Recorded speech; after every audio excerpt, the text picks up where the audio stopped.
ঠিক আজ অনুরূপ ভাবে ইরাকের উপরে যে হামলা হচ্ছে, পৃথিবীর মুসলমানেরা নিজেদের জমিন ছেড়ে দিচ্ছে। আমার জমিনের উপরে দাঁড়াই আমার ভাইরে পিটাও, আমার ভাইকে মারো, হত্যা করো, আমি তোমার বিমান বাহিনীকে, আমি তোমার নৌবাহিনীকে, তোমার ল্যান্ড ফোর্সকে জায়গা করে দিলাম। এই যদি দেয় তো আল্লাহ পাক সাহায্য কেন করবে? আল্লাহর ওয়াদা, আল্লাহর সাহায্যের ওয়াদা তো মুমিনদের জন্য। ওয়া কানা হাক্কান আলাইনা নাসরুল মুমিনিন, মুমিনদেরকে সাহায্য করা আমি আল্লাহর জন্য ওয়াজিব। আল্লাহ রাব্বুল আলামিন কোরআনে কারীমের মধ্যে বলেছেন, ওয়ালা তাহিনু ওয়ালা তাহজানু ওয়া আনতুমুল আলাউনা ইন কুনতুম মুমিনিন। কোনো ভয় নাই, কোনো চিন্তা নাই, যদি মুমিন হও আমি আল্লাহ তোমাদেরকে বিজয় দান করব। ইজা ফাতাশ শার ফাতাল মাশরুত। শর্ত যদি পালন করা না হয় ওয়াদা পূরণ হবে না। শর্ত হচ্ছে মুমিন হও, আল্লাহ বলছেন আমি সাহায্য করব। আমরা কি মুমিন হইতে পারছি? জবাব চাই, মুমিন হইতে পারছি? নিজের বুকের কাছে হাত দেন, নিজের কলবের কাছে, নফসের কাছে প্রশ্ন করুন। আল্লাহ যে মুসলমান চান, রসুল যে মুসলমান চান, যে কোয়ালিটি, আমি কি সেই কোয়ালিটি, সেই রিকোয়ারমেন্ট আমি কি ফুলফিল করতে পেরেছি? মন থেকে একটা নেগেটিভ জবাব আসবে, মন বলবে না এখনো হইতে পারো নাই।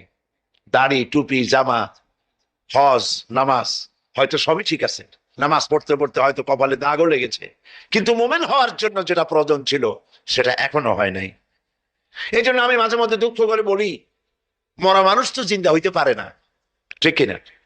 কিন্তু কোন মরা মানুষ যদি জিন্দা হইতে পারতেন, এমন কোন সিস্টেম যদি থাকতো, আর একজন সাহাবী যদি জিন্দা হতে পারতেন, আর আমাদেরকে যদি দেখতেন, আমাদের আমালগুলি যদি দেখতেন, চিৎকার দিয়ে বলতেন আল্লাহর কসম, মুহাম্মদ সাল্লাল্লাহু আলাইহি ওয়াসাল্লাম রক্ত দিয়ে, সাহাবায়ে কেরাম জীবন দিয়ে যে মুসলমান তৈরি করে গেছিলেন, এরা সেই মুসলমান না।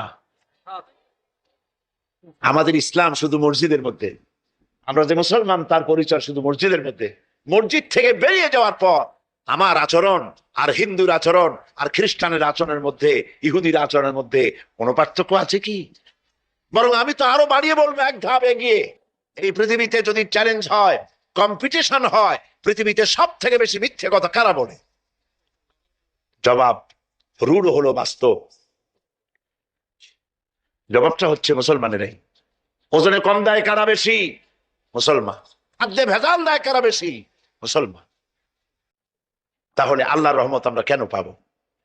এই জন্য কোরআনে কারীম যে উদ্দেশ্যে এসেছিল, আমরা সেই উদ্দেশ্যকে পূরণ করতে পারি নাই। কোরআন শরীফ, সুবহানাল্লাহ, কোরআন একটি বর্ণ মুহাম্মদ সাল্লাল্লাহু আলাইহি ওয়াসাল্লামের বানানো এর মধ্যে নাই। আল্লাহু আকবার। দেখেন না কোরআন শরীফের অরিজিনালিটি, এর অথেন্টিসিটি, এর নির্ভরতা, এর পিউরিটি কতটা 100% মিয়া বিল মিয়া কারেক্ট। সেটা হলো এই কোরআন শরীফে 114টি সূরার প্রত্যেকটি সূরার শিরোনামে আছে বিসমিল্লাহির রহমানির রহিম, একটা সূরায় নাই। কোন সূরা? কেন নাই? এই জন্য নাই যেহেতু এই সূরা নাজিলের সময় আল্লাহ পাক এটা বলেন নাই। জিবরাইল আলাইহিস সালাম যখন নবী করিম সাল্লাল্লাহু আলাইহি ওয়াসাল্লামের কাছে এটা তেলাওয়াত করে শোনায়েছেন, তিনি বিসমিল্লাহ তখন বলেন নাই। নবী করিম সাল্লাল্লাহু আলাইহি ওয়াসাল্লাম যখন সাহাবায়ে কিরামকে লিখতে বলেছেন, কাতেবে ওহী যারা ছিলেন, তখন তিনি এই সূরার প্রথমে বিসমিল্লাহ বলেন নাই, তাই বিসমিল্লাহ এখানে লেখা হয় নাই। তার মানে হচ্ছে কোরআন শরীফ বিন্যাস করা, এর শব্দ বিন্যাস, সূরা বিন্যাস, এর সবকিছুকে বিন্যস্ত করার দায়িত্ব ছিল আল্লাহ পাকের। সুবহানাল্লাহ। আল্লাহ রাব্বুল আলামিন কোরআনে কারীমের মধ্যে বলেছেন, ইন্না নাহনু নাযালনা যিকরা ওয়া ইন্না লাহু লাহাফিজুন। কোরআন নাযিল করেছি আমি আল্লাহ, আর এর সংরক্ষণের সবটুকুন দায়িত্ব আল্লাহ রাব্বুল আলামিন নিজেই গ্রহণ করেছেন, আমি গ্রহণ করেছি। নাযিল করছি আমি, হেফাজত করব আমি। কে? বলেন সবাই। আমি হেফাজত করবো এটাকে। আল্লাহ পাক গ্যারান্টি দিচ্ছেন, ওয়ালাউ তাকাওয়ালা আলাইনা বা'দাল আকাবিল। আমার নবী যদি নিজের থেকে বানিয়ে কোনো কথা আমি আল্লাহর নামে কোরআন শরীফের ভিতরে চালাই দিতেন, আমি আমার নবীর ডান হাত চেপে ধরতাম আর তার কণ্ঠ নালীকে আমি আল্লাহ কেটে ফেলে দিতাম। কত বড় কথা! গলা কেটে ফেলে দিতাম। একটি কথাও যদি নিজের থেকে বানিয়ে বলতেন, সুবহানাল্লাহ বলেন, সেই কোরআন একটি শব্দ মানুষের নাই। আল্লাহ পাক বলেছেন এর উপর, কোরআনের উপর থেকে, এর নিচের থেকে, এর ডান থেকে, এর বাম থেকে, এর ভিতরে শয়তানের বাতিলের প্রবেশের কোনো অধিকার নাই। যদি থাকতো এতদিনে কত বেড়াছাড়া করতো, সেরা বেড়া করতো, উল্টো পাল্টা করিয়া সর্বনাশ করে ভালাইতো, ঠিক কিনা? পৃথিবীতে শত শত কোটি খ্রিস্টান পৃথিবীতে আছে।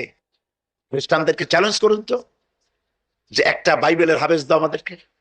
সারা পৃথিবীতে একটা হাফেজ চাই, বাইবেল মুখস্থ করছে, পাওয়া যাবে?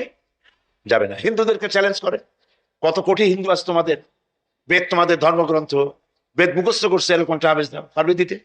পারবে না। মহান আল্লাহ রাব্বুল আলামিন কোরআনে কারীমকে হেফাজত করেছেন। সূরা কামারের মধ্যে রাব্বুল আলামিন বলেছেন ওয়ালাকাদ ইয়াসসারনাল কুরআনা লিযিকরি ফাহাল মিন মুদ্দাকির। আল্লাহ পাক বলেন অবশ্যই কোরআনে কারীমকে আমি মানুষের কাছে মুখস্থ করার জন্য আর বোঝার জন্য সহজ করে দিয়েছি। মুখস্থ করাও সহজ আর বোঝাও সহজ। কিন্তু দুর্ভাগ্যজনক সত্য আরেকটি কথা আছে, সেটা হলো এই, মুসলমান দাড়িওয়ালা টুপিওয়ালা আল্লাহর মসজিদের ভেতরে বসে এক শ্রেণীর মুসলমানেরা বলে কোরআন বোঝা আমাদের কাম না, আমরা পাবলিক, আমরা কোরআনের বুঝবো কি? কোরআন বুঝবে আলেমেরা। অবশ্য এই রকমের লোক নারায়ণগঞ্জে নাই, বিভিন্ন জেলায় আছে। কোরআন আমরা বুঝবো না, বিশাল ব্যাপার, আল্লাহর কোরআন, এর আমরা বুঝবো কি? এই কথাটা শয়তানের একটি ওয়াসওয়াসা। এই কথাটি শয়তানের মারাত্মক ওয়াসওয়াসা। আল্লাহ খান কোরআন দিয়েছেন খালি মৌলানা মৌলবীদের বুঝাবার জন্য, আর কেউ এটা বুঝবে না। আল্লাহ পাক বলছেন আমি মানুষের জন্য কোরআন বোঝা সহজ করেছি, চেষ্টা করো, বুঝতে চেষ্টা করো। কোরআন শরীফ দুইটা জিনিস, একদিকে বোঝা সহজ, মুখস্থ করাও সহজ। আমার কাছে হাফেজ আমি পেয়েছি 8 বছরের বাচ্চা কোরআন শরীফ মুখস্থ করছে। আজকে পত্রিকা দেখলাম একটা ছোট্ট মেয়ের ছবি, 7 বছরে কোরআন শরীফ মুখস্থ করেছে, কোন মৌলানা সাহেবের ছেলে, তার মাও হাফেজ বাবাও হাফেজ। 7 বছরের ছোট্ট বাচ্চা 30 পারা করেছে। আপনি কি মনে করেন, পাগলামি মনে করেন এত বড় কোরআন শরীফ মুখস্থ করা? 7 বছরের বাচ্চা কোরআন মুখস্থ করছে। আমার কাছে মনে হলো যেন আটলান্টিক মহাসাগর আল্লাহ ঝিনুকের মধ্যে ঢুকাই দিছে। এই যে শরফুদ্দিন খলিফা নাকি একটা ছোট্ট বাচ্চার একটা ক্যাসেট বেরিয়েছে না, তানজানিয়া, লোকেরা বলে খুব আশ্চর্য। আপনি অ্যাকশন নিলেন তো, ঘটনাটি বলেন তিনি। ভাই ওনাদের এখানে দোকান ছিল সরকারি জায়গায়, জেলা প্রশাসন, পৌরসভা বা যাই হোক, সেই রাস্তাগুলো মানুষের চলাচলে বা দোকান সরিয়ে দিয়েছে। দেওয়ার পর ওরা প্রতিদিন ইচ্ছা মতো রাস্তা বন্ধ করে দেয় মানুষের যাতায়াতের পথ। ঢাকা মহাসড়ক, চুয়াডাঙ্গা, জীবননগর সড়ক সব রাস্তাগুলো বন্ধ করে দিচ্ছে। পুলিশ বারবার অনুরোধ করে সত্য তারা কথা শুনছে না। মানববন্ধন করবে, ঠিক আছে করুক, প্রোটেস্ট একটা সাইডে করুক। তা মানুষ, সাধারণ মানুষের দিনে তো হাজার হাজার লোকের রাস্তা বন্ধ করে দিয়ে এটা করা ঠিক? আপনারা বলেন তো ভাই। তাদেরকে অনুরোধ করলে আমাদের কথা শুনছে না। তাদের দাবিটা তো মানতে হবে। তাদের দাবি যেখানে দাবি দেওয়াটা উপস্থাপন করা উচিত সেখানে করবে। সাধারণ মানুষের চলার পথ, আপনি যদি অসুস্থ হয়ে পড়েন, এখানে হাজার হাজার গাড়ি সমস্ত রাস্তা আটকে পড়ে আছে, সেখানে কি করা আছে বলেন?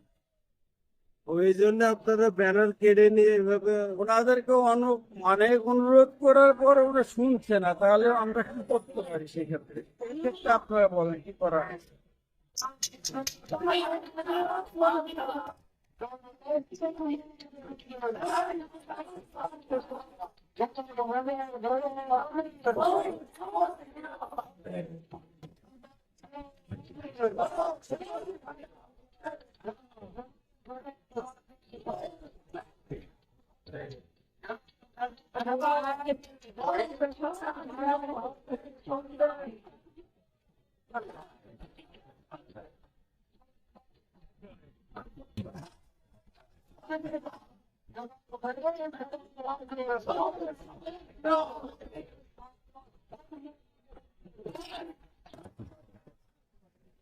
সম্পূর্ণভাবে সড়ক বিভাগ অর্থাৎ নির্বাহী প্রকৌশলী জহুরুল ইসলাম তিনি করেছেন এবং এর সাথে সংশ্লিষ্ট আছেন চুয়াডাঙ্গা পৌর প্রশাসক।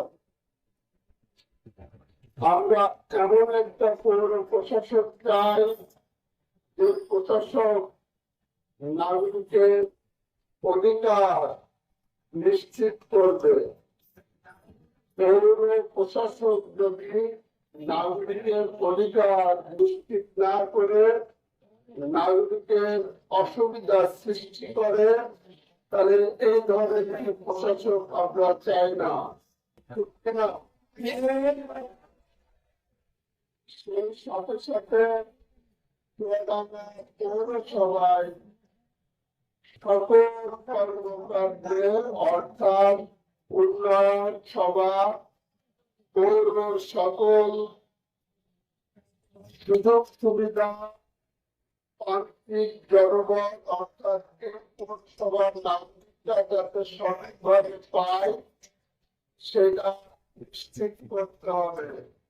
আমরা দেখতে পেয়েছি পৌরসভায় কোন পৌর নাগরিক গেলে তাদের সাথে তুচ্ছ তাচ্ছিল্য করা হয়, তাদের অনেক কর্মকাণ্ডকে প্রাধান্য দেওয়া হয় না।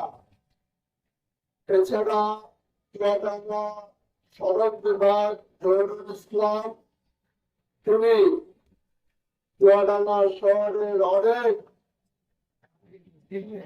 রোডস এন্ড হাইওয়ে জায়গা রয়েছে, সেই জায়গাগুলো দখল না করে ক্ষুদ্র ব্যবসায়ীরা যারা দিন আনে দিন খাটে মাত্র 60 থেকে 50 ফিটের একটি জায়গা 3 থেকে 4 ফিট চওড়া, সেই জায়গাটি দখলের এই 55 বছর পরে তার মাথায় উদয় হয়েছে। আমরা একই সাথে বলতে চাই সড়ক বিভাগের নির্বাহী প্রকৌশল জহুরুল ইসলাম তিনার পদত্যাগ দাবি করছে এবং সেই সাথে চুয়াডাঙ্গা পৌরসভার পৌর প্রশাসক মোসাম্মদ শারমিন আক্তারের পদত্যাগ দাবি করছে।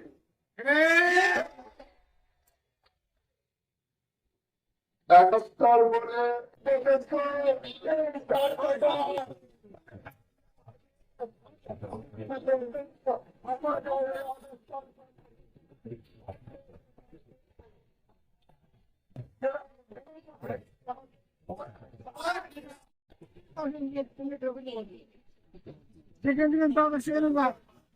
এখানে দুনিয়ার ধাম হবে মোড়ে সরকারি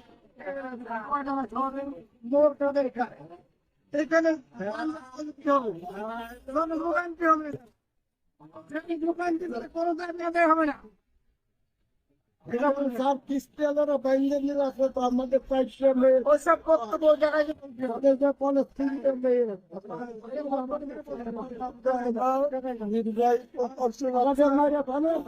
রাজনী গো দয়া করে করি দেন গো আমারে বানাবো। হ্যাঁ ওই ব্রিটিশের আমল নাই মানে 115 আমি কড়া বাইলা নাগাই, কড়া ডাটি উঠে গেলে পারে সেটা আমি মেশিন দিয়ে নাগাই। ছোটবেলায় আমি কড়া বাইলা নাগাই, সারা গ্রামে বেড়াই, চাল ডাল নিয়ে আসি আমি রান্না বাড়ি খাই। উনি ভাই ভাই হাতে 4 ভাই, বোন হাতে 2। আমি এই কাজকর্ম করে খাই, আমার ছেলে বিলি নাই, রান্না বাড়ি নিজে রান্ধি, নিজে খাই। এরা এই দেশের খবর তো আর কি বলবো, আসমান খালি, থানা গাংনি, শিয়ালমারি, গোহাট, হেজেলগাড়ি, দাসবুকু, এদিক হয় ঘোলগাড়ি বাজার, ওদিক চুলকনি, চিলবেলি, কুতুবপুর, তারপর হরিণাকুণ্ডল, আচ্ছা। সব আমি বেড়াই। ও বেশি হয় না এখন, ওই 200 হয়, 300 হয়, 400 হয়, এরকম সব দিনই হয় না। আচ্ছা ঠিক। সেটা করে রান্ধি বাড়ি খাই। আচ্ছা সব জিনিসের দাম, মাল কিনতে হয়। ওই ছেলে নেই, 2 মেয়ে, আর- খোঁজ খবর নেই না। আমার তো আমি খাই, আমি খোঁজ খবর নেই না, 4 12 যাই। ধর্মস্থান হচ্ছে কুরসু, মল্লিকপুর, এই কুরসু। কুষ্টিয়া। জি। বয়স বললাম না, ব্রিটিশের আমলতে আমি যখন ব্রিটিশ তখন আমি হামোটারি বেড়াই, সেই সাল থেকে কোনেন ধরা পড়বেন আপনি। তাহলে আর পাকিস্তান ইন্ডিয়ার সাথে এক ছিল, ব্রিটিশ তো ভাগ্যের গেল, রয়ে গেছে এখন, এই তো ধরে রাখেছি, এখন বিখ্যাত হবে তো। আমরা আল্লাহ নিয়ে বেড়াচ্ছে, আমার তো রোগ বাড়াই নেই, রোগ হয় না। আচ্ছা আল্লাহ নিয়ে যাচ্ছে, তাহলে রান দিচ্ছি, আদৌ খাতে দিয়েছি, হুম। রান দিই, নেই, নেই। এখন আদান দেয়, তারপর এখন যাই, যে যাই কাজ ধরেন। ফেরেন কখন? বাড়ি ঘড়ি তোমার একটা রান্না দিলে তখন ঘড়ি বিকালে, আমার পালি বিকালে, আমি বিকাল ছাড়া থাকি না। আজকে যাতাম, পানি আসছে আপনার বয়স্ক ভাতা আছে? 3 মাসে পর ঘরে ঘরে পানি পড়ে। এখন আবার বুড়ি হয়ে গিয়েছে, কাজ করতে পারছেনি, এখন আমি একটু বসে খালি তো ভালোই হয়। এখন আর জানে ব্যাগ গাছে কাজ করছি, আজকে বাক্স নড়েন যায়, কাজ কষ্ট হয় না। গরমে সাইকেল নিয়ে বাক্স মাক্স বোঝাই করি যাওয়া মুশকিল না। উনি এখনো রান্না করে খায়, যে উনি এখনো সাইকেল মাইকেল চালিয়ে বেরি নিজেরটা নিজে করে বেড়াই খায়। যে ওনার কোনো বর্তমানে ওনার যা গায়ে জোর আছে, এখন চলে বেড়াইছে। বয়স আমরা তো হয়ে এরকমই দেখছি, আমাদের অন্য কোনো জিনিস, অন্য কোনো বিষয় দেখিনি আমরা। উনি হচ্ছে কড়া সারাই করে, আর হচ্ছে আপনার হাড়ির কান্দা লাগায়। বয়স 115-16 বছর বয়স। উনি ঢালাই ধারে কাজে করে খায়, মানুষ করে খায়, কিন্তু করে খায় না উনি। তাও ঢালাই ধারে কাজে করে, 2টো মেয়ে ছিল, বৃথা হয়ে গিয়েছে, বহুটাও মরে গিয়েছে, নিজের মতন নিজে একা। কাজে সাহায্য মাইজও দেয় কিছু, খায়, ওইভাবে চলতে। আমার বয়স ধরেন যে 45 বছর বয়স হয়ে দেখছি ওরকম, ঠিক আছে। উনি ওই ঝালার কাজ করে, বাড়ি থাকে, কি করে, পরিবারটা মারা গেছে, সন্তান 2 মেয়ে। এই বইটি দেখছি এরকম, বুঝেছেন, 100-এর উপরই বয়স। মেয়ে ধরেন যে দুটি বিয়ে শাদী হয়ে গেছে, ওনার কেউ দেখে শুনে না, ওনার মতন উনি রেঞ্জে বেড়ে খালার কাজ মাছ করে বেড়াই।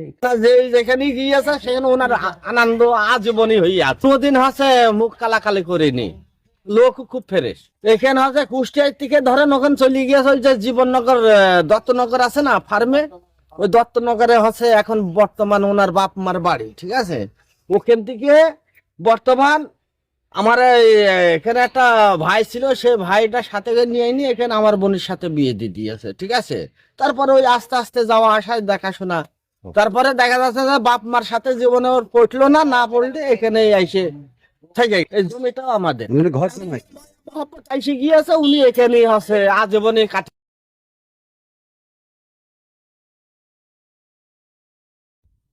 চুয়াডাঙ্গা জেলার আলমডাঙ্গা উপজেলার খাদিমপুর ইউনিয়ন থেকে সার নিয়ে যাচ্ছিল গোয়ালবাড়ি, যেটা বাড়াদি ইউনিয়নে অবস্থিত। সেই গোয়ালবাড়ি গ্রামে যাচ্ছিল, স্থানীয়রা এই সার এখানে আটক করেছে। আমরা স্থানীয়দের সঙ্গে কথা বলবো এবং যারা সার নিয়ে যাচ্ছে, কোথায় নিয়ে যাচ্ছিল, সে বিস্তারিত আপনাদেরকে জানানোর চেষ্টা করব।